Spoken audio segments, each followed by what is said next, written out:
ಎಲ್ಲರಿಗೂ ನಮಸ್ಕಾರ. ಸ್ಪರ್ಶ ಅಕಾಡೆಮಿ ಯೂಟ್ಯೂಬ್ ಚಾನಲ್ಗೆ ತಮಗೆಲ್ಲ ಸ್ವಾಗತ.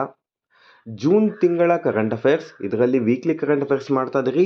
ಥರ್ಡ್ ವೀಕ್ ಕರೆಂಟ್ ಅಫೇರ್ಸ್ ಇದಾಗಿರುತ್ತೆ. ಸೊ ಈ ಒಂದು ಮೂರನೇ ವಾರದ ಕರೆಂಟ್ ಅಫೇರ್ಸಿನ topics: operation Sindhu, Rudrastra, G7 grouping, Bonn ಹವಾಮಾನ ಸಮ್ಮೇಳನ, grand cross of Makarios 3, operation rising lion, ಜಾಗತಿಕ ಪರಮಾಣು ಶಸ್ತ್ರಾಸ್ತ್ರಗಳು, ಭಾರತದಲ್ಲಿ ಅತ್ಯಂತ ಬಡತನ, ಜಾಗತಿಕ ಲಿಂಗ ಅಂತರ ವರದಿ, ಭಾಷಿಣಿ ವೇದಿಕೆ. ಸೊ ಒಂದೊಂದೇ ನೋಡ್ಕೊಳ್ಳೋಣ. ನಂಬರ್ 1 ಬಂದು ಆಪರೇಷನ್ ಸಿಂಧು ಕಾರ್ಯಾಚರಣೆ. ಇಸ್ರೇಲ್, ಅಮೆರಿಕ ಸೇರಿದಂತೆ ಇರಾನ್ ಮೇಲೆ ಸಂಪೂರ್ಣ ಸೈನ್ಯ ದಾಳಿ ಭಯ ಹೆಚ್ಚಾದಂತೆ ಇರಾನಿನಿಂದ ಭಾರತೀಯ ನಾಗರಿಕರನ್ನು ಅರ್ಮೇನಿಯಾ ಮೂಲಕ ಸುರಕ್ಷಿತವಾಗಿ ಹಿಂದಕ್ಕೆ ತರುವ ಸಲುವಾಗಿ ಭಾರತವು ಆಪರೇಷನ್ ಸಿಂಧುವನ್ನು ಪ್ರಾರಂಭಿಸಿದೆ. ಸೊ ರೀಸೆಂಟಾಗಿ ಇಸ್ರೇಲ್ ಮತ್ತು ಇರಾನ್ ಕಾನ್ಫ್ಲಿಕ್ಟ್ ಆಗ್ತಿದೆ. ಇದರ ಜೊತೆಗೆ ಅಮೆರಿಕ ಕೂಡ ಇರಾನ್ ಮೇಲೆ ನ್ಯೂಕ್ಲಿಯರ್ ವೆಪನ್ಸ್ ಎಲ್ಲೆಲ್ಲಿದೆಯೋ ಅಲ್ಲೆಲ್ಲ ದಾಳಿ ಮಾಡಿದೆ. ಸೊ ಈ ಒಂದು ರೀಸನ್ನಿಂದ ಇರಾನಿನಲ್ಲಿ ಇರುವಂತಹ ಭಾರತೀಯರ ರಕ್ಷಣೆಗಾಗಿ ನಮ್ಮ ಭಾರತ ಸರ್ಕಾರ ನಡೆಸಿದಂತಹ ಕಾರ್ಯಾಚರಣೆ ಆಪರೇಷನ್ ಸಿಂಧು. ಯಾವ ಒಂದು ದೇಶದ ಮೂಲಕ ನಮ್ಮ ಒಂದು ಭಾರತೀಯರನ್ನ ಕರೆತಂದಿದ್ದಾರೆ ಅಂತ ಹೇಳಿದ್ರೆ, ಇರಾನ್ ಮೇಲೆ ಅರ್ಮೇನಿಯಾ ಅಂತ ದೇಶ ಇದೆ. ಅರ್ಮೇನಿಯಾ ದೇಶದಿಂದ ಕಾರ್ಯಾಚರಣೆನ ರೂಪಿಸಿರುವಂಥದ್ದು. ಏನಕ್ಕೆ ಇದು ಇಂಪಾರ್ಟೆಂಟ್ ಆಗಿರುತ್ತೆ ಅಂತ ಹೇಳಿದ್ರೆ, ರೀಸೆಂಟಾಗಿ ನಮ್ಮ KS ಪ್ರಿಲಿಮ್ಸ್ ಏನಾದರೂ ಕ್ವಶನ್ ಪೇಪರ್ ಏನಾದರೂ ನೋಡಿದ್ದೀರಿ ಅಂತ ಹೇಳಿದ್ರೆ, ಮೆಡಿಟೇರಿಯನ್ ಸಿ ಸುತ್ತಮುತ್ತ ಇರುವಂತಹ ದೇಶಗಳು ಯಾವುದು, ಈ ಥರ ಪ್ರಶ್ನೆ ಆಗಿದೆ. ಸೊ ಈ ಒಂದು ಮ್ಯಾಪ್ ಅನ್ನೋದು ತುಂಬ ಇಂಪಾರ್ಟೆಂಟ್ ಆಗಿರುತ್ತೆ.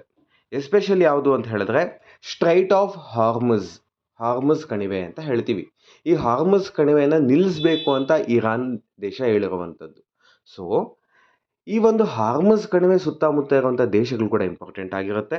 ಇದರ ಜೊತೆಗೆ ಪರ್ಷಿಯನ್ ಕಲ್ಲಿ ಸುತ್ತಮುತ್ತ ಇರುವಂತಹ ದೇಶಗಳು ಕೂಡ ಇಂಪಾರ್ಟೆಂಟ್ ಆಗಿರುತ್ತೆ. ಇದರ ಜೊತೆಗೆ ಇರಾನ್ ಸುತ್ತಮುತ್ತ ಇರುವಂತಹ ದೇಶಗಳು ಕೂಡ ಇಂಪಾರ್ಟೆಂಟ್ ಆಗಿರುತ್ತೆ. ಸೊ ನೀವು ಇದನ್ನು ನೋಟ್ ಡೌನ್ ಮಾಡ್ಕೊಳ್ಳಿ. ಮ್ಯಾಪ್ ಇದೆ, ಮ್ಯಾಪ್ ಕೂಡ ಕೊಟ್ಟಿರುವಂಥದ್ದು. PDF ನಿಮಗೆ ಟೆಲಿಗ್ರಾಮ್ ಚಾನಲ್ನಲ್ಲಿ ಕೊಟ್ಟಿರ್ತೀವಿ, ಡೌನ್ಲೋಡ್ ಮಾಡ್ಕೊಳ್ಳಿ. ಇರಾನ್ ಉತ್ತರದಲ್ಲಿ ಅರ್ಮೇನಿಯಾ, ಅಜರ್ಬೈಜಾನ್ ಮತ್ತು ತುರ್ಕ್ಮೆನಿಸ್ತಾನ್ ದೇಶಗಳೊಂದಿಗೆ ಗಡಿ ಹಂಚಿಕೊಂಡಿದೆ. ಪೂರ್ವದಲ್ಲಿ ಅಫ್ಘಾನಿಸ್ತಾನ್ ಮತ್ತು ಪಾಕಿಸ್ತಾನ್, ಪಶ್ಚಿಮದಲ್ಲಿ ಇರಾಕ್, ವಾಯುವ್ಯದಲ್ಲಿ ಟರ್ಕಿ ಮತ್ತು ದಕ್ಷಿಣದಲ್ಲಿ ಪರ್ಷಿಯನ್ ಕೊಲ್ಲಿ ಮತ್ತು ಒಮನ್ ಕೊಲ್ಲಿಯ ತೀರ ಪ್ರದೇಶವನ್ನು ಹೊಂದಿದೆ.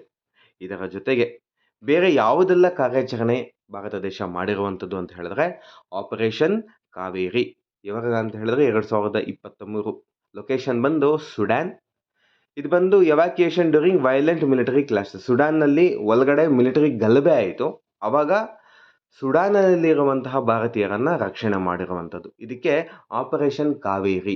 ಏನಕ್ಕೆ ಆಪರೇಷನ್ ಕಾವೇರಿ ಅಂತ ಇಟ್ಟಿದ್ದಾರೆ ಅಂತ ಹೇಳಿದ್ರೆ, ಈ ಸುಡಾನಿನಲ್ಲಿ ಆಲ್ಮೋಸ್ಟ್ ಇದ್ದಂಥವರೆಲ್ಲ ಕನ್ನಡಿಗರು.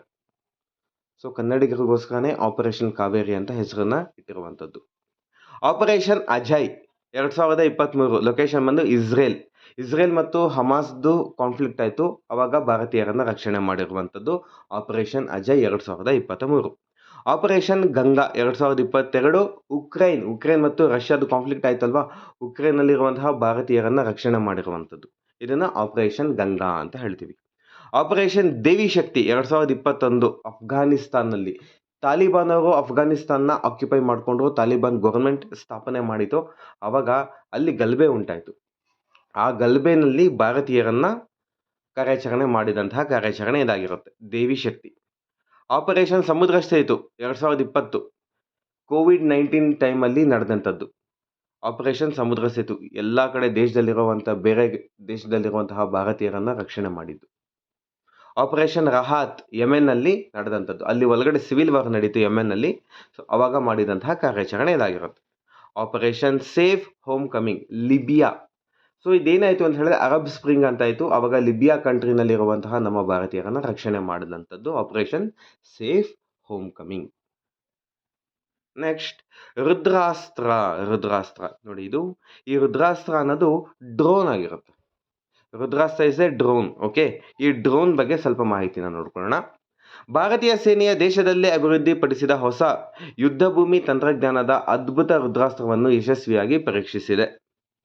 ಇದು ಸೋಲಾರ್ ಏರೋಸ್ಪೇಸ್ ಮತ್ತು ಡಿಫೆನ್ಸ್ ಲಿಮಿಟೆಡ್, ಇಂಪಾರ್ಟೆಂಟ್, ಇದು ಸೋಲಾರ್ ಏರೋಸ್ಪೇಸ್ ಮತ್ತು ಡಿಫೆನ್ಸ್ ಲಿಮಿಟೆಡ್ ಇವರು ಅಭಿವೃದ್ಧಿಪಡಿಸಿರುವಂಥದ್ದು ಹೈಬ್ರಿಡ್ ವರ್ಟಿಕಲ್ ಟೇಕ್ ಆಫ್ ಮತ್ತು ಲ್ಯಾಂಡಿಂಗ್ ಡ್ರೋನ್ ಆಗಿದೆ. ಓಕೆ, ರುದ್ರಾಸ್ತ್ರ ವಿಶೇಷತೆಗಳನ್ನ ನೋಡ್ಕೊಳ್ಳಿ. ಇದು ಹೆಲಿಕಾಪ್ಟರ್ನಂತೆ ಲಂಬವಾಗಿ ಟೇಕ್ ಆಫ್ ಮಾಡಬಲ್ಲದು ಮತ್ತು ವಿಮಾನದಂತೆ ಹಾರಬಲ್ಲದು. ಇದು ಅದನ್ನು ಬಹುಮುಖ್ಯವಾಗಿಸಿ ಮತ್ತು ಗುರುತಿಸಲು ಕಷ್ಟವಾಗಿಸುತ್ತದೆ. ಸೊ ಬೋತ್ ವರ್ಟಿಕಲ್ ಆಗಿ ಮತ್ತು ಹಾರಿಜೆಂಟಲ್ ಆಗಿ ಟೇಕ್ ಆಫ್ ಆಗುತ್ತೆ. ಏರೋಪ್ಲೇನ್ ಥರನೂ ಟೇಕ್ ಆಫ್ ಆಗುತ್ತೆ, ಹೆಲಿಕಾಪ್ಟರ್ ಥರನೂ ಟೇಕ್ ಆಫ್ ಆಗುತ್ತೆ. ಸೊ ಇದ್ರ ಮೇಲೆ ದಾಳಿ ಮಾಡೋದು ತುಂಬ ಕಷ್ಟ ಆಗಿರುತ್ತೆ. ಈ ಡ್ರೋನ್ ಸ್ಮಾರ್ಟ್ ವಾರ್ ಹೆಡ್ಗಳೊಂದಿಗೆ ಸಜ್ಜಾಗಿದೆ ಮತ್ತು ಇದು ಶತ್ರು ಸೈನಿಕರು ಮತ್ತು ಸ್ಥಾನಗಳನ್ನು ಹೆಚ್ಚಿನ ನಿಖರತೆಯಿಂದ ಗುರಿಯಾಗಿಸಬಲ್ಲದು. ಇದು 50 ಕಿಲೋಮೀಟರ್ಗಿಂತ ಹೆಚ್ಚು ದೂರದ ಗುರಿಗಳನ್ನು ನಾಶಪಡಿಸಬಲ್ಲದು. ಓಕೆ, ಸೊ ರುದ್ರಾಸ್ತ್ರ ಬಗ್ಗೆ ನೋಡ್ಕೊಳ್ಳಿ. ಇದು ಬಂದು ಯಾರು ಅಭಿವೃದ್ಧಿಪಡಿಸಿರೋದು ಅಂತ ಹೇಳಿದ್ರೆ ಸೋಲಾರ್ ಏರೋಸ್ಪೇಸ್ ಮತ್ತು ಡಿಫೆನ್ಸ್ ಲಿಮಿಟೆಡ್. ಇದು ಬಂದು ಡ್ರೋನ್ ಆಗಿರುತ್ತೆ. ಓಕೆ, ನೆಕ್ಸ್ಟ್ G7 ಗ್ರೂಪಿಂಗ್, ತುಂಬ ಇಂಪಾರ್ಟೆಂಟ್. G7 ಶೃಂಗಸಭೆ ಈ ಸರಿ ಎಲ್ಲಿ ನಡೀತು ಅಂತ ಹೇಳಿದ್ರೆ ಕೆನಡಾದಲ್ಲಿ ನಡೆದಿರುವಂಥದ್ದು. G7 ಗ್ಲೋಬಲ್ 7 ಅಂತ, G7 ಅಂತ ಹೇಳಿದ್ರೆ ಗ್ಲೋಬಲ್ 7. ಸೊ G7 ಬಂದು ಈ ವರ್ಷ ಕೆನಡಾನಲ್ಲಿ ನಡೆದಿರುವಂಥದ್ದು. ಕೆನಡಾದ ಪ್ರಧಾನಿ ಮಾರ್ಕ್ ಕಾರ್ನಿ ಅವರು ಆಹ್ವಾನ ಮಾಡಿದ್ದಾರೆ. ಯಾರನ್ನ? ನಮ್ಮ PM ನರೇಂದ್ರ ಮೋದಿ ಅವರನ್ನ. G7 ಸಮೂಹದ ಬಗ್ಗೆ. ಗ್ರೂಪ್ ಆಫ್ 7 ಎಂಬುದು Canada, France, Germany, Italy, Japan, United Kingdom ಮತ್ತು USA ಅಮೆರಿಕ ಸೇರಿದಂತೆ ವಿಶ್ವದ 7 ಪ್ರಮುಖ ಆರ್ಥಿಕ ಶಕ್ತಿಗಳ ಅನೌಪಚಾರಿಕ ಸಂಘಟನೆಯಾಗಿದೆ. G7 ಕಂಟ್ರೀಸ್ ಯಾವುದು ಅಂತ ಕೇಳಿದ್ದಾರೆ. USA ಇದೆ, UK, Japan, Italy, Germany, France, Canada. India ಇದೆಯಾ? ಇಂಡಿಯಾ ಇಲ್ಲ. ಯುರೋಪಿಯನ್ ಯೂನಿಯನ್ ಸಹ G7ನಲ್ಲಿ ಭಾಗವಹಿಸುತ್ತದೆ ಮತ್ತು ಯುರೋಪಿಯನ್ ಕೌನ್ಸಿಲ್ ಅಧ್ಯಕ್ಷ ಮತ್ತು ಯುರೋಪಿಯನ್ ಕಮಿಷನ್ ಅಧ್ಯಕ್ಷರಿಂದ ಶೃಂಗಸಭೆಗಳಲ್ಲಿ ಪ್ರತಿನಿಧಿಸಲ್ಪಡುತ್ತದೆ. ಸೊ ಯುರೋಪಿಯನ್ ಯೂನಿಯನ್ ಕೂಡ ಭಾಗವಹಿಸುತ್ತದೆ, ಆದರೆ ಮೆಂಬರಾ? ನೋ, ಜಸ್ಟ್ ಪಾರ್ಟಿಸಿಪೇಟ್ ಮಾಡ್ತಾರಷ್ಟೆ. G7 ಅನ್ನು 1975ರಲ್ಲಿ ತೈಲ ಸಂಕಷ್ಟಕ್ಕೆ ಪ್ರತಿಕ್ರಿಯೆಯಾಗಿ ರಚಿಸಲಾಯಿತು. 1975ರಲ್ಲಿ ರಚನೆ ಆಯಿತು. ಅವಾಗ ಆಯಿಲ್ ಕ್ರೈಸಿಸ್ ಅನ್ನೋದಾಯಿತು ಎಲ್ಲ ದೇಶಗಳಲ್ಲಿ. ಸೊ ಅವಾಗ ಇದನ್ನು ಸ್ಥಾಪನೆ ಮಾಡಲಾಯಿತು. 1998ರಲ್ಲಿ ರಷ್ಯಾ ಸೇರಿತು. ಇದು ತಾತ್ಕಾಲಿಕವಾಗಿ G8 ಆಯಿತು. 2014ರಲ್ಲಿ ಮತ್ತೆ G7 ಸ್ವರೂಪಕ್ಕೆ ಮರಳಿತು. ಸೊ 1998ರಲ್ಲಿ ರಷ್ಯಾ ಜಾಯ್ನ್ ಆಗುತ್ತೆ, G8 ಕಂಟ್ರೀಸ್ ಆಗುತ್ತೆ. ಆದರೆ 2014ರಲ್ಲಿ ಇದೇ ಉಕ್ರೇನ್ನ ಕೆಳಗಡೆ ಕ್ರಿಮಿಯನ್ ಪೆನಿನ್ಸುಲಾ ಅಂತ ಇದೆ. ಈ ಕ್ರಿಮಿಯನ್ ಪೆನಿನ್ಸುಲಾ ಬಂದು ಫಸ್ಟ್ ಉಕ್ರೇನ್ ಕಂಟ್ರೋಲಲ್ಲಿತ್ತು. ಈ ಕ್ರಿಮಿಯನ್ ಪೆನಿನ್ಸುಲಾನ ಏನು ಮಾಡ್ತಾರೆ, ರಷ್ಯಾ ಬಂದು ಆಕ್ಯುಪೈ ಮಾಡಿಬಿಡ್ತಾರೆ. ಆವಾಗ 2014ರಲ್ಲಿ ರಷ್ಯಾನ ಈ ಒಂದು G8 ಗ್ರೂಪಿಂಗಿಂದ ಏನು ಮಾಡ್ತಾರೆ ಅಂತ ಹೇಳಿದ್ರೆ ತೆಗೆದಾಕ್ತಾರೆ. ಸೊ G8ಇಂದ G7ಗೆ ಮತ್ತೆ ಬರುತ್ತೆ. ಓಕೆ, ರಷ್ಯಾ ಇಲ್ಲ ಇವಾಗ. G7 ಮೂಲತಃ ಜಾಗತಿಕ ಆರ್ಥಿಕ ಅಭಿವೃದ್ಧಿ ಸಂಬಂಧಿತ ವಿಷಯಗಳನ್ನು ಮಾತ್ರ ಚರ್ಚಿಸುತ್ತದೆ. ಕಾಲಾನಂತರ ಇದು ಕಾರ್ಯಾಚರಣೆ ಸೂಚಿ. ಈಗ ಇದು ವಿದೇಶ ಮತ್ತು ರಕ್ಷಣಾ ನೀತಿ, ವ್ಯಾಪಾರ, ಹವಾಮಾನ ಮತ್ತು ಅಭಿವೃದ್ಧಿ ಸೇರಿದಂತೆ ಜಾಗತಿಕ ಸಮಸ್ಯೆಗಳ ಎಲ್ಲ ಅಂಶಗಳನ್ನು ಒಳಗೊಂಡಿದೆ. ಓಕೆ, ಫಸ್ಟ್ ಬಂದು ಬರೀ ಆರ್ಥಿಕವಾಗಿ ಮಾತ್ರ ಚರ್ಚೆ ಮಾಡ್ತಾ ಇತ್ತು. ಇವಾಗ ಸೆಕ್ಯೂರಿಟಿನ ಮಾಡ್ತಾರೆ, ಟ್ರೇಡ್ನ ಮಾಡುವಂಥದ್ದು, ಫೈನಾನ್ಸ್ನ ಮಾಡುವಂಥದ್ದು, ಎನ್ವಿರಾನ್ಮೆಂಟ್ ಕಂಡೀಷನ್ಸ್ನೆಲ್ಲ ಮಾತಾಡುವಂಥದ್ದು, ಚರ್ಚೆ ಮಾಡುವಂಥದ್ದು. ಈ ಒಂದು ಕೆಲಸನ G7 ಗ್ರೂಪಿಂಗ್ಸ್ ಮಾಡ್ತಿರುವಂಥದ್ದು. ಬಾನ್ ಕ್ಲೈಮೇಟ್ ಚೇಂಜ್ ಕಾನ್ಫರೆನ್ಸ್ ತುಂಬ ಇಂಪಾರ್ಟೆಂಟ್. ಎನ್ವಿರಾನ್ಮೆಂಟ್ ಪರ್ಸ್ಪೆಕ್ಟಿವ್ ಅಲ್ಲಿ ತುಂಬ ಇಂಪಾರ್ಟೆಂಟ್ ಆಗಿರುತ್ತೆ ಇದು. ಬಾನ್ ಹವಾಮಾನ ಬದಲಾವಣೆ ಸಮ್ಮೇಳನ. ಇದು United Nations framework convention on climate change UNFCCC ಅಡಿಯಲ್ಲಿ ಬರುವಂಥದ್ದು, ನಡೆಸುವಂಥದ್ದು. ತುಂಬ ಇಂಪಾರ್ಟೆಂಟ್ ಇದು UNFCCC. ಓಕೆ, ಅಡಿಯಲ್ಲಿ ನಡೆಯುವ ವಾರ್ಷಿಕ ಮಧ್ಯವರ್ಷದ ಸಭೆಯಾಗಿದೆ. UNFCCC ಒಂದು ಅಂತಾರಾಷ್ಟ್ರೀಯ ಒಪ್ಪಂದವಾಗಿದ್ದು ಇದನ್ನು 1992ರಲ್ಲಿ ಸಹಿ ಹಾಕಲಾಯಿತು ಮತ್ತು ಹವಾಮಾನ ಸಂಧಾನಗಳಿಗೆ ಆಧಾರವನ್ನು ಒದಗಿಸಲಾಗಿದೆ. ಮುಖ್ಯ ವಿವರಗಳು. ಈ ಸಮ್ಮೇಳನವು ಸಾಮಾನ್ಯವಾಗಿ ಪ್ರತಿ ವರ್ಷ ಜೂನ್ ತಿಂಗಳಲ್ಲಿ ನಡೆಯುತ್ತದೆ, ರೈಟ್. ಇದನ್ನು ಅಧಿಕೃತವಾಗಿ UNFCCC ಸಬ್ಸಿಡರಿ ಬಾಡಿಗಳ ಅಧಿವೇಶನಗಳು ಎಂದು ಕರೆಯಲಾಗುತ್ತದೆ.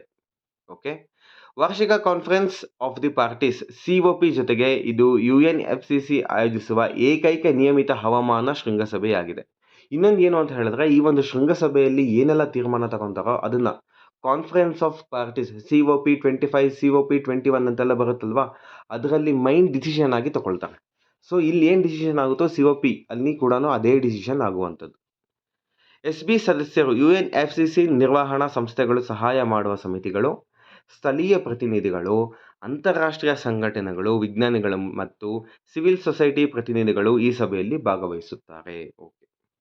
ಉದ್ದೇಶಗಳು: ಹವಾಮಾನ ಸಂಧಾನಗಳ ತಾಂತ್ರಿಕ ಮತ್ತು ವೈಜ್ಞಾನಿಕ ಅಂಶಗಳನ್ನು ಚರ್ಚಿಸುವುದು, ನವೆಂಬರ್ನಲ್ಲಿ ನಡೆಯುವ COPಗಾಗಿ ಕಾರ್ಯಸೂಚಿ ನಿರ್ಧರಿಸುವುದು, ಬಾನ್ನಲ್ಲಿ ನಡೆದ ಸಂಧಾನಗಳ ಫಲಿತಾಂಶಗಳ COP ನಿರ್ಣಯಗಳ ಮೇಲೆ ಗಣನೀಯ ಪ್ರಭಾವ ಬೀರುತ್ತದೆ. ನಾನು ಹೇಳಿದ ಹಾಗೆ ಬಾನ್ ಕನ್ವೆನ್ಷನ್ನಲ್ಲಿ ಏನು ಡಿಸಿಷನ್ ತಗೊತಾರೋ ಕಾನ್ಫರೆನ್ಸ್ ಆಫ್ ಪಾರ್ಟೀಸ್ನಲ್ಲಿ ಕೂಡ ಆಲ್ಮೋಸ್ಟ್ ಅದೇ ಡಿಸಿಷನ್ನ ತಗೊತಾರೆ. ಓಕೆ, ಹಿಂದಿನ COPನಲ್ಲಿ ನಿರ್ಣಯಿಸಲಾದ ಒಪ್ಪಂದಗಳ ಅನುಷ್ಠಾನವನ್ನು ಪರಿಶೀಲಿಸುವುದು. ಸೊ ಏನೆಲ್ಲ COPನಲ್ಲಿ ಒಂದು ಒಪ್ಪಂದನ ನಡೆಸ್ಕೊಂಡಿರ್ತಾರೋ ಅದನ್ನೆಲ್ಲ ಪರಿಶೀಲನೆ ಮಾಡುವಂಥದ್ದು, ಸರಿಗಾಗ್ತಿದ್ಯಾ. So to end the desertification ಅಂತ ಕೊಟ್ಟಿದ್ರು ಲಾಸ್ಟ್ ಟೈಮಲ್ಲಿ. ಸೊ ಅದು ಕರೆಕ್ಟಾಗಿ ಆಗ್ತಿದ್ಯಾ, ಸೊ ಮರಗಳನ್ನೆಲ್ಲ ನೆಡ್ತಿದ್ದಾರಾ, ಸೀಡ್ಸ್ನೆಲ್ಲ ನೆಡ್ತಿದ್ದಾರೆ, ಇವನ್ನೆಲ್ಲ ನೋಡುವಂಥದ್ದು. ಎಷ್ಟು ಫಂಡ್ಸ್ ಎಲ್ಲ ಅಲೋಕೇಟ್ ಆಗಿದೆ, ಆ ಫಂಡ್ಸನ್ನು ಎಷ್ಟು ಉಪಯೋಗ ಪಡಿಸ್ಕೊಂಡಿದ್ದಾರೆ, ಕಾರ್ಬನ್ ಸಿಂಕ್ ಅನ್ನೋದು ಜಾಸ್ತಿ ಆಗಿದೆಯಾ, ಇವನ್ನೆಲ್ಲ ನೋಡುವಂಥದ್ದು. ಓಕೆ, ಸೊ ಈ ವರ್ಷದ ಕಾರ್ಯಸೂಚಿ ಏನಾಗಿರುತ್ತೆ ಅಂತ ಹೇಳಿದ್ರೆ, ಇದು ಹವಾಮಾನ ಹೊಂದಾಣಿಕೆಗೆ ಸಾಮಾನ್ಯ ಜಾಗತಿಕ ಗುರಿಯನ್ನು ನಿರ್ಧರಿಸಲು ಪ್ರಯತ್ನಿಸುತ್ತದೆ. ಶಮನಕ್ಕಾಗಿ 1.5 ಡಿಗ್ರಿ ಸೆಲ್ಸಿಯಸ್ ಗರಿಷ್ಠ ತಾಪಮಾನ ಗುರಿ ಮಾಡಿರುವಂಥದ್ದು. ಓಕೆ, 2015ರ ಪ್ಯಾರಿಸ್ ಒಪ್ಪಂದದಲ್ಲಿ GGA ಸ್ಥಾಪಿತವಾದರೂ COP 28 ದುಬೈವರೆಗೆ ಯಾವುದೇ ಪ್ರಮುಖ ಪ್ರಗತಿ ಸಾಧಿಸಲಿಲ್ಲ. ಅಲ್ಲಿ ಪಕ್ಷಗಳ ಹೊಂದಾಣಿಕೆಯ ಜಾಗತಿಕ ಗುರಿಗಳಿಗೆ ಒಂದು ಚೌಕಟ್ಟನ್ನು ಅಂಗೀಕರಿಸುವುದು. ಓಕೆ, ಇದು ಬಂದು 2 ಕಾರ್ಯಸೂಚಿನ ಮಾಡಿರುವಂಥದ್ದು ಈ ಒಂದು ಬಾನ್ ಕಾನ್ಫರೆನ್ಸ್ನಲ್ಲಿ. ನೆಕ್ಸ್ಟ್, PM ಮೋದಿರವರು ಸಿಪ್ರಸ್ಗೆ ಭೇಟಿ ಕೊಟ್ಟಿದ್ರು. ಸಿಪ್ರಸ್ ಬಂದು ದೇಶ ಎಲ್ಲಿದೆ ಅಂತ ಹೇಳಿದ್ರೆ ಟರ್ಕಿ ದೇಶದ ಕೆಳಗಡೆ ಇರುವಂತಹ ಒಂದು ಸ್ಮಾಲ್ ಐಲ್ಯಾಂಡ್ ಆಗಿರುತ್ತೆ. ಅಲ್ಲಿ ಇವರಿಗೆ ಮಕಾರಿಯೋಸ್ 3 ಪದಕದ ಗ್ರ್ಯಾಂಡ್ ಕ್ರಾಸ್ ಎಂಬ ಪದಕನ ಕೊಟ್ಟಿದ್ದಾರೆ. ಇದು ಬಂದು ಅತ್ಯುನ್ನತ ನಾಗರಿಕ ಪ್ರಶಸ್ತಿ ಆಗಿರುತ್ತೆ ಸಿಪ್ರಸ್ದು. ಭಾರತ ಪ್ರಧಾನಮಂತ್ರಿಗಳಿಗೆ ಸಿಪ್ರಸ್ ದೇಶದ ಮಕಾರಿಯೋಸ್ 3 ಗ್ರ್ಯಾಂಡ್ ಕ್ರಾಸ್ ಪ್ರಶಸ್ತಿ ನೀಡಲಾಯಿತು. Okay, grand cross of the order of Makarios 3 ಬಗ್ಗೆ ಇನ್ಫಾರ್ಮೇಷನ್. ಇದು ಸಿಪ್ರಸ್ನ ಅತ್ಯುನ್ನತ ನಾಗರಿಕ ಪ್ರಶಸ್ತಿಯಾಗಿದೆ. ಇದನ್ನು ಸಿಪ್ರಸ್ನ ಮೊದಲ ರಾಷ್ಟ್ರಪತಿ ಆರ್ಜಿಶಸ್ ಮಕಾರಿಯೋಸ್ 3 ಅವರ ಹೆಸರಿಡಲಾಗಿದೆ. ಅಸಾಧಾರಣ ಸಾಧನೆಗಳು ಮತ್ತು ಕೊಡುಗೆಗಳನ್ನು ಗುರುತಿಸುವುದು ಇದರ ಉದ್ದೇಶ ಆಗಿರುತ್ತೆ. ಓಕೆ, ಪ್ರಮುಖ ಅಂಶಗಳನ್ನ ನೋಡ್ಕೊಳ್ಳಿ. ಭಾರತ ಸಿಪ್ರಸ್ ಸಂಬಂಧಗಳನ್ನು ಬಲಪಡಿಸುವಲ್ಲಿ ಈ ಗೌರವ ಪ್ರಮುಖ ಪಾತ್ರ ವಹಿಸಿದೆ. ಭಾರತದ ಪ್ರಧಾನಮಂತ್ರಿಗೆ ಇದು ಅಂತಾರಾಷ್ಟ್ರೀಯ ಮನ್ನಣೆಯ ಸಂಕೇತವಾಗಿದೆ. ಸಿಪ್ರಸ್ ಇತರ ಪ್ರಮುಖ ಪ್ರಶಸ್ತಿಗಳು: ಗ್ರ್ಯಾಂಡ್ ಕಾಲರ್ ಅತ್ಯುನ್ನತ ಪ್ರಶಸ್ತಿ, ಗ್ರ್ಯಾಂಡ್ ಕ್ರಾಸ್ ಎರಡನೇ ಅತ್ಯುನ್ನತ ಪ್ರಶಸ್ತಿ ಇದಾಗಿರುತ್ತೆ. ಆಪರೇಷನ್ ರೈಸಿಂಗ್ ಲಯನ್, ರೀಸೆಂಟ್ ಆಗಿ ಇದು ಎಲ್ಲ ನ್ಯೂಸ್ನಲ್ಲಿ ಕೂಡ ಇದೇ ಇರುವಂಥದ್ದು. Operation rising lion Israel Iran ಮೇಲೆ ದಾಳಿ ಮಾಡಿರುವಂಥದ್ದು. ಫಸ್ಟ್ ಇಸ್ರೇಲ್ ಅವರೇ ದಾಳಿ ಮಾಡಿರುವಂಥದ್ದು. ಸೊ ಏನು ಅಂತ ನೋಡ್ಕೊಳ್ಳೋಣ. ಇದು ಇಸ್ರೇಲ್ ಇರಾನ್ ಮೇಲೆ ವಿಶಾಲ ಮಟ್ಟದ ಸೈನ್ಯ ಕಾರ್ಯಾಚರಣೆ ನಡೆಸಿತು. ಇದರಲ್ಲಿ 100ಕ್ಕೂ ಹೆಚ್ಚು ಗುರಿಗಳ ಮೇಲೆ ವಾಯುದಾಳಿ ನಡೆಸಲಾಗಿದೆ. ಪ್ರಮುಖ ಗುರಿಗಳನ್ನ ನೋಡ್ಕೊಳ್ಳೋಣ. ಇರಾನಿನ ಪರಮಾಣು ಸೌಲಭ್ಯಗಳು, ಸೈನ್ಯ ಮೂಲಸೌಕರ್ಯ ಮತ್ತು ಕ್ಷಿಪಣಿ ತಾಣಗಳು, ಪರಮಾಣು ಮತ್ತು ಸೈನ್ಯದ ಹಿರಿಯ ಅಧಿಕಾರಿಗಳು. ಏನು ಅಂತ ಹೇಳಿದ್ರೆ, ಇರಾನ್ನಲ್ಲಿ ಈ ನ್ಯೂಕ್ಲಿಯರ್ ಬೇಸ್ ಏನಿರುತ್ತೋ ಇದ್ರ ಮೇಲೆ ದಾಳಿ ಮಾಡಿರುವಂಥದ್ದು ಇಸ್ರೇಲ್ ಅವರು. ಇದರ ಜೊತೆಗೆ ಈ ಒಂದು ಮಿಲಿಟರಿ ಬೇಸ್ ಇದಾಗಿ ನಮ್ಮಲ್ಲಿ ಮಿಸೈಲ್ ಬೇಸ್ ಏನಿದೆಯಲ್ವ ಇದ್ರ ಮೇಲೆ ದಾಳಿ ಮಾಡಿರುವಂಥದ್ದು. ಈ ದಾಳಿ ಮಾಡಿರೋದಕ್ಕೆ ಆಪರೇಷನ್ ರೈಸಿಂಗ್ ಲಯನ್ ಅಂತ ಹೆಸರಿಟ್ಟಿರುವಂಥದ್ದು. ಓಕೆ, ಸೊ ಇವೆಲ್ಲ ಇನ್ಫಾರ್ಮೇಶನ್ ಇದೆ. ಇರಾನಿನ ಯುರೇನಿಯಂ ಶುದ್ಧೀಕರಣ ಕಾರ್ಯಕ್ರಮದ ಕೇಂದ್ರ, ಇದ್ರ ಮೇಲೆ ಕೂಡ ದಾಳಿ ಮಾಡಿದ್ದಾರೆ.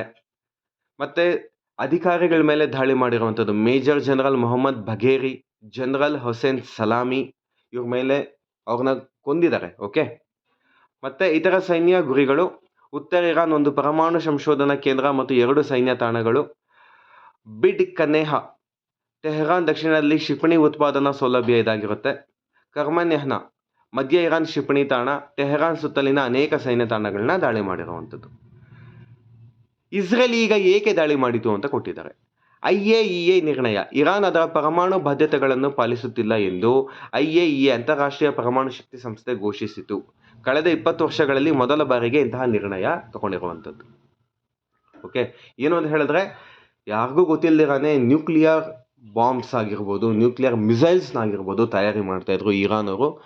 ಇದು ಬಂದು ಇಲ್ಲಿಗಲ್ ಆಗಿರುತ್ತೆ, ಇದನ್ನ ಬ್ಯಾನ್ ಮಾಡಿದ್ದಾರೆ, ತಯಾರಿ ಮಾಡಬಾರ್ದು ಅಂತ. ಸೊ ಅದಕ್ಕೋಸ್ಕರನೇ ಇಸ್ರೇಲ್ ದಾಳಿ ಮಾಡಿರುವಂಥದ್ದು. ರಹಸ್ಯ ಪರಮಾಣು ಚಟುವಟಿಕೆಗಳು. ಇರಾನಿನ 3 ಗುಪ್ತ ತಾಣಗಳಲ್ಲಿ ಪರಮಾಣು ಚಟುವಟಿಕೆಗಳನ್ನು ನಡೆಸುತ್ತಿದೆ ಎಂಬ ಬಹಿರಂಗಪಡಿಸಲಾಯಿತು. ಅದಕ್ಕೆ ದಾಳಿ ಮಾಡಿರುವಂಥದ್ದು. 2015ರ ಪರಮಾಣು ಒಪ್ಪಂದ ವಿಫಲತೆ. ಇರಾನ್ ಮತ್ತು ಅಮೆರಿಕನ ನಡುವೆ ಒಮಾನ್ ನಡೆಸಿದ ಮಾತುಕತೆಗಳು ಯಾವುದೇ ಪ್ರಗತಿ ಸಾಧಿಸಲಿಲ್ಲ. ಇಸ್ರೇಲ್ ಪರಮಾಣು ಇರಾನ್ ಅನ್ನು ಅಸ್ತಿತ್ವದ ಬೆದರಿಕೆ ಎಂದು ಪರಿಗಣಿಸುತ್ತದೆ. ಸೊ ಇದಕ್ಕೋಸ್ಕರನೇ ದಾಳಿ ಮಾಡಿರುವಂಥದ್ದು. Next, global nuclear Arsenal. ಇದು ಇನ್ಫಾರ್ಮೇಶನ್ ಕನ್ನಡದಲ್ಲಿ ನೋಡೋಣ. ಜಾಗತಿಕ ಪರಮಾಣು ಶಸ್ತ್ರಾಸ್ತ್ರಗಳು ತುಂಬಾ ಇಂಪಾರ್ಟೆಂಟ್ ಇದು, ಇದನ್ನ ಕೇಳುವಂತ ಸಾಧ್ಯತೆ ಜಾಸ್ತಿ ಇದೆ. ಇದು ಸ್ಟಾಕ್ಹೋಮ್ ಅಂತಾರಾಷ್ಟ್ರೀಯ ಶಾಂತಿ ಸಂಶೋಧನಾ ಸಂಸ್ಥೆ ಸಿಪ್ರಿ ಅಂತ ಹೇಳ್ತೀವಿ, ತನ್ನ 2025 ವಾರ್ಷಿಕ ವರದಿಯಲ್ಲಿ ಬಹಿರಂಗಪಡಿಸಿರುವಂತೆ ಜನವರಿ 1, 2025ರ ಹೊತ್ತಿಗೆ 9 ದೇಶಗಳಲ್ಲಿ ಒಟ್ಟು 12,241 ಪರಮಾಣು ಶಸ್ತ್ರಾಸ್ತ್ರಗಳು ಹೊಂದಿದೆ. 12,241 ನ್ಯೂಕ್ಲಿಯರ್ ವಾರ್ ಹೆಡ್ಸ್ ಇದೆ ಅಂತ ಹೇಳಿದ್ರೆ ತಮಾಷೆನಾ? ಭೂಮಿನೇ ಇರಲ್ಲ. ಏನಾದರೂ ಅದು ಸಿಡಿದಿದೆ ಅಂತ ಹೇಳಿದ್ರೆ ಇಡೀ ಭೂಮಿನೇ ಇರಲ್ಲ. ಪ್ರಮುಖ ಅಂಶಗಳನ್ನ ನೋಡ್ಕೊಳ್ಳೋಣ. ಪರಮಾಣು ಶಸ್ತ್ರಾಸ್ತ್ರ ಹೊಂದಿರುವ ದೇಶಗಳು ಮತ್ತು ಸಂಖ್ಯೆ.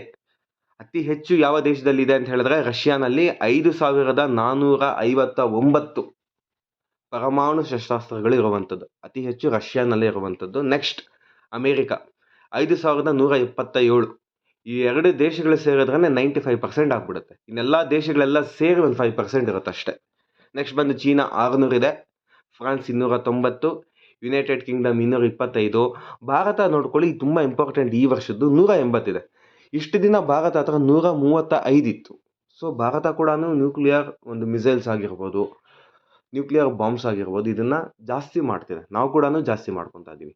180 ಅಂದಾಜಿಸಲಾಗಿದೆ. ಭಾರತದಲ್ಲಿ ಕೂಡ 180 ಇದೆ. ಪಾಕಿಸ್ತಾನ 170, ಇಸ್ರೇಲ್ 90, ಉತ್ತರ ಕೊರಿಯಾ 50. ರಷ್ಯಾ ಮತ್ತು ಅಮೆರಿಕ ಒಟ್ಟು 90% ಪರಮಾಣು ಶಸ್ತ್ರಾಸ್ತ್ರಗಳನ್ನು ಹೊಂದಿದೆ. ಓಕೆ, ಚೀನಾ ಪ್ರತಿ ವರ್ಷ 100 ಹೊಸ ಶಸ್ತ್ರಾಸ್ತ್ರಗಳ ಸೇರುತ್ತದೆ. ತುಂಬಾ ಡೇಂಜರ್ ಅದು. ಭಾರತ ತನ್ನ ಪರಮಾಣು ಶಸ್ತ್ರಾಸ್ತ್ರಗಳನ್ನು ಸ್ವಲ್ಪ ವಿಸ್ತರಿಸಿದೆ ಮತ್ತು ಬಹು ಶಸ್ತ್ರಾಸ್ತ್ರಗಳ ಹೊತ್ತೊಯ್ಯುವ ಕ್ಯಾನಿಸ್ಟರ್ ಕ್ಷಿಪಣಿಗಳು ಸೇರಿದಂತೆ ಹೊಸ ವಿತರಣಾ ವ್ಯವಸ್ಥೆಗಳನ್ನು ಅಭಿವೃದ್ಧಿಪಡಿಸುತ್ತಿದೆ. ಓಕೆ ನೋಡಿ, ಒಟ್ಟು ಶಸ್ತ್ರಾಸ್ತ್ರಗಳು 614 ಬಳಕೆಗೆ ಸಿದ್ಧ ಆಗಿರುವಂಥದ್ದು. 3,912 ಕ್ಷಿಪಣಿಗಳು ಮತ್ತು ವಿಮಾನಗಳಲ್ಲಿ ಸಜ್ಜಾಗಿದೆ. 2,100 ಹೆಚ್ಚು ಎಚ್ಚರಿಕೆಯ ಸ್ಥಿತಿಯಲ್ಲಿ ಬ್ಯಾಲಿಸ್ಟಿಕ್ ಕ್ಷಿಪಣಿಗಳ ಮೇಲೆ ಇರುವಂಥದ್ದು. ಆದರೆ ಇದನ್ನ ಕಡಿತ ಕೂಡ ಮಾಡ್ತಾ ಇದ್ದಾರೆ. ಪ್ರತಿ ವರ್ಷ ಕೂಡ ಈ ಒಂದು ನ್ಯೂಕ್ಲಿಯರ್ ಮಿಸೈಲ್ಸ್ನ ಡಿಸ್ಮ್ಯಾಂಟಲ್ನ ಮಾಡ್ತಿರುವಂಥದ್ದು. ಅಮೆರಿಕ ಹತ್ರ ಫಸ್ಟ್ ಬಂದು 5,328 ಇತ್ತು, ಇವಾಗ 5,177 ಇದೆ. ರಷ್ಯಾ ಹತ್ರ 5,580 ಇದ್ದಿದ್ದು 5,459 ಇರುವಂಥದ್ದು. ಓಕೆ, ಇದು ಬಂದು ಇನ್ಫಾರ್ಮೇಶನ್ ತುಂಬಾ ಇಂಪಾರ್ಟೆಂಟ್ ಆಗಿರುತ್ತೆ, ನೋಡ್ಕೊಳ್ಳಿ. Next, extreme poverty in India ತುಂಬಾ ಕಡಿಮೆ ಆಗಿದೆ, 5.3% ಇಳಿಕೆ ಕಂಡಿದೆ. ಈ ಒಂದು ಕ್ರಮನ ನೋಡ್ಕೊಳ್ಳೋಣ.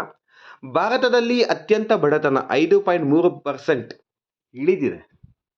ಸೊ ನಮ್ಮಲ್ಲಿ ಮಲ್ಟಿ ಡೈಮೆನ್ಷನ್ ಪಾವರ್ಟಿ ಇದೆ, ಇದ್ರ ಜೊತೆಗೆ ಪಾವರ್ಟಿ ಮೈನ್ 5.3% ಇಳಿದಿದೆ.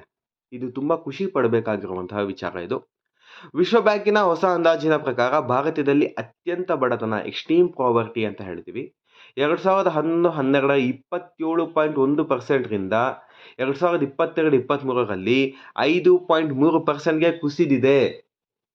ಎಷ್ಟು ಚೇಂಜಸ್ ಆಗಿದೆ, ಎಷ್ಟು ಡೆವಲಪ್ಮೆಂಟ್ ಆಗಿದೆ, ಎಷ್ಟು ಗ್ರೋತ್ ಆಗಿದೆ, ಇದರ ಮುಖಾಂತರ ನಾವು ನೋಡ್ಬೋದು. ಇದನ್ನು ಯಾರು ವರದಿ ಕೊಟ್ಟಿದ್ದಾರೆ ಅಂತ ಹೇಳಿದ್ರೆ ವಿಶ್ವ ಬ್ಯಾಂಕ್, ವರ್ಲ್ಡ್ ಬ್ಯಾಂಕ್ ಕೊಟ್ಟಿರುವಂಥದ್ದು. ಇದು ಹಿಂದನಿಕ್ಕಿಂತ ಹೆಚ್ಚು ಜಾಗತಿಕ ಬಡತನ ಮಾನದಂಡ $3 per ದಿನ 2021 ಆಧರಿಸಿದೆ. ಸೊ ಇದು ಬಂದು 2021 ಆಧರಿಸಿ ಕೊಟ್ಟಿರುವಂತಹ ರಿಪೋರ್ಟ್ ಆಗಿರುತ್ತೆ. ಪ್ರಮುಖ ಅಂಶಗಳನ್ನ ನೋಡ್ಕೊಳ್ಳೋದಾದರೆ, ಹೊಸ ಬಡತನ ಮಾನದಂಡ $3 per ದಿನ 2021 PPP ಪ್ರಕಾರ ಹಿಂದಿನ ಬಂದು $2.15 ದಿನಕ್ಕಿಂತ 15% ಹೆಚ್ಚು. ಸೊ ಆದ್ರೆ ಕೂಡ ಎಕ್ಸ್ಟ್ರೀಮ್ ಪಾವರ್ಟಿ ಅನ್ನೋದು ನಮ್ಮಲ್ಲಿ ತುಂಬಾ ಕಡಿಮೆ ಆಗಿದೆ. ಬಡವರ ಸಂಖ್ಯೆ ನೋಡ್ಕೊಳ್ಳಿ, ಫಸ್ಟ್ ಬಂದು 34.4 ಕೋಟಿ ಜನಸಂಖ್ಯೆ, ಅಂದ್ರೆ 27.1% ಜನಸಂಖ್ಯೆ ಎಕ್ಸ್ಟ್ರೀಮ್ ಪಾವರ್ಟಿನಲ್ಲಿತ್ತು. ಆದರೆ ಇವಾಗ 2022-23 ಪ್ರಕಾರ 7.5 ಕೋಟಿ ಜನ ಬಡತನದಲ್ಲಿ ಇರುವಂಥದ್ದು, 5.3 ಕೋಟಿ ಜನ. ಸುಮಾರು 27 ಕೋಟಿ ಜನರು ಬಡತನದಿಂದ ಹೊರ ಬಂದಿದ್ದಾರೆ. ವೆರಿ ವೆರಿ ಇಂಪಾರ್ಟೆಂಟ್ ಇದು. It's a very good thing. 2024ರಲ್ಲಿ 5.44 ಕೋಟಿ ಜನರು ಕಡಿಮೆ ವರಮಾನ, ಅಂದ್ರೆ ಆ ಒಂದು ದುಡಿಮೆ ಇದೆ ಅಲ್ಲ, ಆ ದುಡಿಮೆಗಿಂತ ಕಡಿಮೆ ವರಮಾನ ಪಡಿತಿರುವಂಥದ್ದು. $3 ಅಂತ ಹೇಳಿದ್ರೆ $210, 210ರಿಂದ $240, ಆ ಒಂದು 240ಗಿಂತ ಕಡಿಮೆ ಒಂದು ದುಡ್ಡನ್ನು ಪಡಿತಿರುವಂಥದ್ದು. ಓಕೆ, ಇತರ ಬಡತನ ಮಾನದಂಡಗಳು ಕಡಿಮೆ ಮಧ್ಯಮ ಆದಾಯ ದೇಶಗಳಿಗೆ ಹೋಲಿಸಿದರೆ ನಮ್ಮಲ್ಲಿ ಸ್ವಲ್ಪ ಜಾಸ್ತಿನೇ ಇದೆ. 2011-12 ನೋಡ್ಕಂದ್ರೆ ಇವಾಗ ಒಂದು ಹೋಲಿಸಿದರೆ, ಅಂದರೆ ಮಲ್ಟಿ ಡೈಮೆನ್ಷನಲ್ ಪಾವರ್ಟಿ ಅಂತ ಹೇಳ್ತೀವಿ.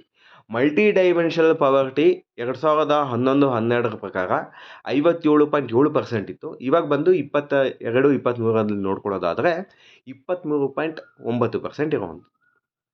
ಓಕೆ, ಇದರಲ್ಲಿ ಜೀನಿ ಸೂಚ್ಯಂಕ ನೋಡ್ಕೊಳ್ಳಿ. 2011ರಲ್ಲಿ 28.78 ಪಾಯಿಂಟ್ಸ್ ಇತ್ತು. 2022ಕ್ಕೆ 25.51. ವರಮಾನಕ್ಕಿಂತ ಖರ್ಚು ಡೇಟಾವನ್ನು ಆಧರಿಸಿದೆ. ರೈಟ್, ಸಾರಿ. ಓಕೆ, ಬಡತನ ಕಡಿಮೆ ಮಾಡೋದು ಸರ್ಕಾರದ ಕ್ರಮಗಳು ಯಾವುದು ಅಂತ ಹೇಳಿದ್ರೆ MG ನರೇಗಾ ನಂಬರ್ 1 ಅದೇ. ರಾಷ್ಟ್ರೀಯ ಆಹಾರ ಭದ್ರತಾ ಕಾಯ್ದೆ ಮತ್ತು ಪ್ರಧಾನಮಂತ್ರಿ ಗರೀಬ್ ಕಲ್ಯಾಣ್ ಅನ್ನ ಯೋಜನೆ, ಪ್ರಧಾನಮಂತ್ರಿ ಜನಧನ ಯೋಜನೆ, ನೇರ ಪ್ರಯೋಜನ ವರ್ಗಾವಣೆ DBT, ಡೈರೆಕ್ಟ್ ಬೆನಿಫಿಟ್ ಟ್ರಾನ್ಸ್ಫರ್ ಅಂತ ಹೇಳ್ತೀವಿ, ಆಯುಷ್ಮಾನ್ ಭಾರತ, ದೀನ್ ದಯಾಳ್ ಅಂತ್ಯೋದಯ ಯೋಜನಾ, PM ಕಿಸಾನ್, ಪ್ರಧಾನಮಂತ್ರಿ ಆವಾಸ್ ಯೋಜನಾ, ಉಜ್ವಲ ಯೋಜನಾ. ಇದನ್ನ ನೀವು ಎಸ್ಸೆನಲ್ಲಿ ಬರೀಬೋದು. ಎಸ್ಸೆ ಟಾಪಿಕ್ಸಲ್ಲಿ ತುಂಬ ಕ್ಲೀನಾಗಿ ಇದನ್ನು ಎಕ್ಸಿಕ್ಯೂಟ್ ಮಾಡ್ಬೋದು. ಬಡತನ ನಿರ್ಮೂಲನೆ ಬಗ್ಗೆ ಭಾರತದ ಕ್ರಮಗಳು ಏನೆಲ್ಲ ಚೇಂಜಸ್ ಆಗಿದೆ. Okay, right. ಸೊ ಇಲ್ಲಿ ನೋಡ್ಕೊಳ್ಳೋದಾದ್ರೆ ಇಲ್ಲಿ ನೋಡಿ 2011ರಲ್ಲಿ ಎಷ್ಟಿತ್ತು, 2022ರಲ್ಲಿ ಎಷ್ಟಾಗಿದೆ ಅಂತ. ಸೊ ಬಡತನದಿಂದ ಹೊರ ಬೀಳ್ತಾ ಇದೀವಿ. ಈ ಬಡತನದಿಂದ ಹೊರ ಬಿದ್ದರೆ ನಮ್ದು ಡೆವಲಪಿಂಗ್ ಕಂಟ್ರಿಯಿಂದ ಡೆವಲಪ್ಡ್ ಕಂಟ್ರಿ ಸ್ಟೇಟಸ್ಗೆ ಬರುವಂಥದ್ದು ನಾವು. Okay, next global gender gap index 2025 world economic forum ಬಿಡುವಂಥದ್ದು. ಗ್ಲೋಬಲ್ ಜೆಂಡರ್ ಗ್ಯಾಪ್ ಇಂಡೆಕ್ಸ್ 2025 ಭಾರತಕ್ಕೆ ಎಷ್ಟನೇ ಸ್ಥಾನ ಅಂತ ಹೇಳಿದ್ರೆ 131ನೇ ಸ್ಥಾನ. ವಿಶ್ವ ಆರ್ಥಿಕ ವೇದಿಕೆ ನೀಡಿರುವ 2025ರ ಜಾಗತಿಕ ಲಿಂಗ ಅಂತರ ಸೂಚ್ಯಂಕದಲ್ಲಿ ಭಾರತ 148 ದೇಶಗಳ ಪೈಕಿ 131ನೇ ಸ್ಥಾನ ಪಡೆದಿದೆ. ತುಂಬ ಕಡಿಮೆ ಇದು ನಮಗೆ. ಓಕೆ, ಭಾರತ ಒಟ್ಟಾರೆ ಲಿಂಗ ಸಮಾನತೆ ಸ್ಕೋರ್ 64.1% ಆಗಿದೆ. ನಮ್ಮ ಸ್ಕೋರ್ ಬಂದು 64.1 ಆಗಿದೆ. ಓಕೆ, 2024ರಿಂದ 2 ಸ್ಥಾನಗಳ ಇಳಿಕೆ ಕಂಡಿದೆ. 129 ಇತ್ತು, ಮತ್ತೆ 131ಕ್ಕೆ ಬಂದಿದೆ. ಗ್ಲೋಬಲ್ ಜೆಂಡರ್ ಗ್ಯಾಪ್ ಇಂಡೆಕ್ಸ್ ಮುಖ್ಯ ಅಂಶಗಳು, ಸೂಚ್ಯಂಕ ವಿವರಗಳು ಪ್ರಕಟಿಸುವ ಸಂಸ್ಥೆ ಬಂದು ವಿಶ್ವ ಆರ್ಥಿಕ ವೇದಿಕೆ, ವರ್ಲ್ಡ್ ಎಕನಾಮಿಕ್ ಫೋರಂ. ಪ್ರಾರಂಭ ಬಂದು 2006. ಮೌಲ್ಯಮಾಪನದ ಆಯಾಮಗಳು. ಓಕೆ, ಯಾವುದನ್ನು ನೋಡಿಕೊಂಡು ಮೌಲ್ಯಮಾಪನ ಮಾಡ್ತಾರೆ ಅಂತ ಹೇಳಿದ್ರೆ ನಂಬರ್ 1 ಬಂದು ಆರ್ಥಿಕ ಭಾಗವಹಿಸುವಿಕೆ ಮತ್ತು ಅವಕಾಶ. ಮಹಿಳೆಯರು, ಎಸ್ಪೆಷಲಿ ಮಹಿಳೆಯರು ಆರ್ಥಿಕ ಭಾಗವಹಿಸುವಿಕೆ ಮತ್ತು ಎಷ್ಟು ಅವಕಾಶ ಇದೆ ಮಹಿಳೆಯರಿಗೆ ಆರ್ಥಿಕವಾಗಿ ಭಾಗವಹಿಸಿಕೊಳ್ಳಲು. ಓಕೆ, ನೆಕ್ಸ್ಟ್ ಶೈಕ್ಷಣಿಕ ಸಾಧನೆ. ಎಷ್ಟು ಜನ PhD ಹೋಲ್ಡರ್ಸ್ ಆಗ್ತಿದ್ದಾರೆ, ಎಷ್ಟು ಜನ ಡಬಲ್ ಗ್ರಾಜ್ಯುಯೇಟ್ಸ್ ಆಗ್ತಿದ್ದಾರೆ, ಎಷ್ಟು ಜನ ಬೇರೆ ದೇಶಗಳಲ್ಲಿ ಹೋಗಿ ಓದ್ತಿದ್ದಾರೆ. ಸೊ ಇವೆಲ್ಲ ಮಹಿಳೆಯರು. ಓಕೆ, ಆರೋಗ್ಯ ಮತ್ತು ಬದುಕುಳಿಕೆ, ಮಹಿಳೆಯರಿಗೆ ಒಳ್ಳೆ ಆರೋಗ್ಯ ಸಿಗ್ತಿದೆಯಾ ಅಂತ. ನೆಕ್ಸ್ಟ್ ಬಂದು ರಾಜಕೀಯ ಸಬಲೀಕರಣ. ರಾಜಕೀಯದಲ್ಲಿ ಎಷ್ಟು ಜನ ಮಹಿಳೆಯರು ಒಂದು ಪಾರ್ಟಿಸಿಪೇಟ್ ಮಾಡ್ತಿದ್ದಾರೆ, ಎಷ್ಟು ಜನ ಒಂದು ರೆಪ್ರೆಸೆಂಟೇಟಿವ್ಸ್ ಇದ್ದಾರೆ, ಇದು ತುಂಬ ಮುಖ್ಯ ಆಗಿರುತ್ತೆ. ಇದರಲ್ಲಿ ಇಂಡಿಯಾ ಬಂದು ತುಂಬ ಲ್ಯಾಗಲ್ಲಿ ಇದ್ದೀವಿ. ರಾಜಕೀಯದಲ್ಲಿ ಮಹಿಳೆಯರು ತುಂಬ ಹಿಂದೆ ಇದ್ದಾರೆ. ಓಕೆ, ಇದನ್ನು ನಾವು ಸರಿ ಮಾಡ್ಕೊಬೇಕಾಗಿರುತ್ತೆ. ಓಕೆ, 2025 ಜಾಗತಿಕ ಫಲಿತಾಂಶಗಳು. ಸರಾಸರಿ ಜಾಗತಿಕ ಸ್ಕೋರ್ 68.8%, 148 ದೇಶಗಳ ಪೈಕಿ ನಮಗೆ ಇರುವಂಥದ್ದು. ಇದರಲ್ಲಿ ಅಗ್ರ 3 ದೇಶಗಳನ್ನ ನೋಡ್ಕೊಳ್ಳೋದಾದರೆ ಐಸ್ಲ್ಯಾಂಡ್ ಬಂದು 92.6% ಅಚೀವ್ ಮಾಡಿದೆ. 16 ವರ್ಷಗಳಿಂದ ಇದೇ ಅಗ್ರಸ್ಥಾನದಲ್ಲಿ ಇರುವಂಥದ್ದು. 2ನೇದು ಬಂದು ಫಿನ್ಲ್ಯಾಂಡ್, 3ನೇ ಬಂದು ನಾರ್ವೆ. ದಕ್ಷಿಣ ಏಷ್ಯಾ ದೇಶಗಳ ಸ್ಥಾನ ನೋಡ್ಕೊಳ್ಳೋದಾದರೆ ಭಾರತ 131ನೇ ಸ್ಥಾನ, ಪಾಕಿಸ್ತಾನ ಕೊನೆಗೆ. ಎಲ್ಲ ದೇಶಗಳಲ್ಲಿ ಲಾಸ್ಟ್ ಬಂದು ಪಾಕಿಸ್ತಾನನೇ 148. ಇದರಲ್ಲಿ ತುಂಬ ಆಶ್ಚರ್ಯ ಏನು ಅಂತ ಹೇಳಿದ್ರೆ ಬಾಂಗ್ಲಾದೇಶ್ ಬಂದು 24ರಲ್ಲಿದೆ. ಅದು ಹೇಗೆ ಅಂತ ವಿ ಡೋಂಟ್ ನೋ. ಓಕೆ, ನಮ್ಮಲ್ಲಿ ಏನು ಕೊರತೆ ಆಗಿದೆ? ಪ್ರಮುಖ ಕೊರತೆಗಳು ಬಂದು ರಾಜಕೀಯ ಸಬಲೀಕರಣ, ದೊಡ್ಡ ಅಂತರ. ಸಂಸತ್ತಿನಲ್ಲಿ ಮಹಿಳಾ ಪ್ರಾಧಾನ್ಯತೆ ಬಂದು 14.7% ಇತ್ತು, ಇವಾಗ 13.8% ಇಳಿಕೆ ಆಗಿದೆ. ಮಂತ್ರಿ ಸ್ಥಾನಗಳಲ್ಲಿ ಮಹಿಳೆಯರು 6.5% ಇದ್ದಿದ್ದು 5.6% ಇಳಿಕೆ ಆಗಿದೆ. ಇದು ತುಂಬ ನಮ್ಮಲ್ಲಿ ನೋಡ್ಕೊಬೇಕಾಗಿರುವಂಥದ್ದು. ಆರ್ಥಿಕ ಸೇರ್ಪಡೆ, ಕೆಲಸದ ಸ್ಥಳಗಳಲ್ಲಿ ಮಹಿಳೆಯರ ಭಾಗವಹಿಸುವಿಕೆ ಕಡಿಮೆ ಆಗಿದೆ. ಶಿಕ್ಷಣ ಮತ್ತು ಆರೋಗ್ಯ ಸುಧಾರಣೆ ಆಗಿದೆ, ಆದರೂ ಇನ್ನೂ ಅಂತರ ಉಳಿದಿದೆ. ಶಿಕ್ಷಣ ಚೆನ್ನಾಗಾಗಿದೆ, ಆರೋಗ್ಯ ಕೂಡ ಚೆನ್ನಾಗಾಗಿದೆ, ಇನ್ನೂ ಚೆನ್ನಾಗಾಗಬೇಕು ಅಂತ ಕೊಟ್ಟಿರುವಂಥದ್ದು. ಓಕೆ, ಸುಧಾರಣೆಗೆ ಸರ್ಕಾರದ ಕ್ರಮಗಳು: ಮಹಿಳಾ ಸಬಲೀಕರಣ ಯೋಜನೆಗಳು, ಬೇಟಿ ಬಚಾವೋ ಬೇಟಿ ಪಢಾವೋ, ಮಹಿಳಾ ಶಕ್ತಿ ಕೇಂದ್ರಗಳು. ಸಂಸತ್ತು ಮತ್ತು ರಾಜ್ಯಸಭೆಗಳಲ್ಲಿ ಮಹಿಳಾ ಕೋಟಾ 33%ಗೆ ಹೆಚ್ಚಿಸಲಾಗಿದೆ. ಸ್ಟಾರ್ಟ್ಅಪ್ಗಳಿಗೆ, ಮಹಿಳಾ ಉದ್ಯಮಿಗಳಿಗೆ ಹಣಕಾಸಿನ ಸಹಾಯಧನ ಕೊಡುವಂಥದ್ದು. Next, Bhashini platform. ಏನಿದು ಭಾಷಿಣಿ ಪ್ಲಾಟ್ಫಾರ್ಮ್? ಭಾರತದ AI ಆಧಾರಿತ ಬಹುಭಾಷಾ ಅನುವಾದ ವ್ಯವಸ್ಥೆ ಆಗಿದೆ. ಇದು ಬಂದು ಟ್ರಾನ್ಸ್ಲೇಷನ್ ಮಾಡುವಂತಹ ಒಂದು ಪ್ಲಾಟ್ಫಾರ್ಮ್ ಆಗಿರುತ್ತೆ.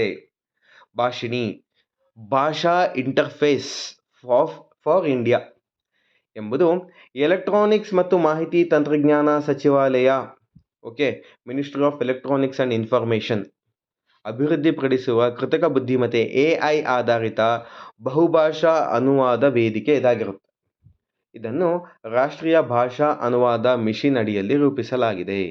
ಭಾಷಿಣಿಯ ಉದ್ದೇಶಗಳೇನು ಅಂತ ಹೇಳಿದ್ರೆ, ಭಾಷಾ ವಿಭಜನೆಯನ್ನು ತೊಡೆದುಹಾಕಲು AI ಮತ್ತು ನೈಸರ್ಗಿಕ ಭಾಷಾ ಸಂಸ್ಕರಣಾ ತಂತ್ರಜ್ಞಾನವನ್ನು ಬಳಸುವುದು, ಭಾರತೀಯ ಭಾಷೆಗಳಲ್ಲಿ ಇಂಟರ್ನೆಟ್ ವಿಷಯವನ್ನು ಹೆಚ್ಚಿಸುವುದು, ಶಾಸನ, ವಿಜ್ಞಾನ, ತಂತ್ರಜ್ಞಾನ, ಸರ್ಕಾರಿ ಸೇವೆಗಳನ್ನೆಲ್ಲ ಮೈಂಡಲ್ಲಿ ಇಟ್ಕೊಂಡು ಮಾಡುವಂಥದ್ದು, ಸಾರ್ವಜನಿಕ ಡಿಜಿಟಲ್ ಪ್ಲಾಟ್ಫಾರ್ಮ್ ನಿರ್ಮಿಸಿ ನಾಗರಿಕರು ತಮ್ಮ ಸ್ಥಳೀಯ ಭಾಷೆಯಲ್ಲಿ ಸೇವೆಗಳನ್ನು ಪಡೆಯಲು ಸಹಾಯ ಮಾಡುವಂಥದ್ದು. ರೈಟ್. ಸೊ ಇವೆಲ್ಲ ಎಕ್ಸ್ಟ್ರಾ ಇನ್ಫಾರ್ಮೇಷನ್. ಈ ಒಂದು ಇನ್ಫಾರ್ಮೇಷನ್ ಏನಾದರೂ ಬೇಕು ಅಂತ ಹೇಳಿದ್ರೆ PDF-ನ ಟೆಲಿಗ್ರಾಮ್ ಚಾನಲ್ನಲ್ಲಿ ಪ್ರೊವೈಡ್ ಮಾಡಿರ್ತೀವಿ. PDF-ನ ಡೌನ್ಲೋಡ್ ಮಾಡ್ಕೊಳ್ಳಿ. ಓಕೆ, ಇದರ ಜೊತೆಗೆ ನಮ್ಮ ಸ್ಪರ್ಶ ಅಕಾಡೆಮಿ ಯೂಟ್ಯೂಬ್ ಚಾನಲ್ನಲ್ಲಿ 8ನೇ ತರಗತಿ ಕ್ಲಾಸಸ್ ನಡೀತಿದೆ, ಎಸ್ಪೆಷಲಿ ಸೈನ್ಸ್ ಕ್ಲಾಸಸ್ ನಡೀತಿದೆ. ಡೂ ವಾಚ್ ಅಂತ ಹೇಳ್ತೀವಿ. ಇದರ ಜೊತೆಗೆ ಇದು ಬಂದು ನಮ್ಮ ಟೆಲಿಗ್ರಾಮ್ ಚಾನಲ್ ಆಗಿರುತ್ತೆ. ಸ್ಪರ್ಶ ಅಕಾಡೆಮಿನೂ ಇದೆ ನಮ್ಮದೇ, ಮತ್ತು ಟಾರ್ಗೆಟ್ KS ಅಂತ ಗ್ರೂಪ್ ಇದೆ, ಜಾಯಿನ್ ಆಗಿ. ಅಲ್ಲಿ ನಿಮಗೆ PDF ಅವೈಲೇಬಲ್ ಇರುತ್ತೆ. ಇದರ ಜೊತೆಗೆ ನೋಟ್ಸ್ ಎಲ್ಲ ಅವೈಲೇಬಲ್ ಕೊಡ್ತೀವಿ. ಯಾವುದೇ ಹೊಸದು ಕರೆಂಟ್ ಅಫೇರ್ಸ್ ಏನೇ ನ್ಯೂಸ್ ಇದ್ರೂ ಕೂಡ ಅಪ್ಡೇಟ್ ಕೊಡ್ತೀವಿ ಅಂತ ಹೇಳ್ತಾ, ಈ ಒಂದು ವಿಡಿಯೋ ನಿಮಗೆ ಇಷ್ಟ ಆಗಿದ್ದಲ್ಲಿ ಲೈಕ್ ಮಾಡಿ, ಕಮೆಂಟ್ ಮಾಡಿ ಮತ್ತು ಶೇರ್ ಮಾಡಿ. ತಮ್ಮೆಲ್ಲರಿಗೂ ಒಳ್ಳೆಯದಾಗಲಿ. God bless. ಜೈ ಹಿಂದ್, ಜೈ ಕರ್ನಾಟಕ ಮಾತೆ. ಧನ್ಯವಾದಗಳು.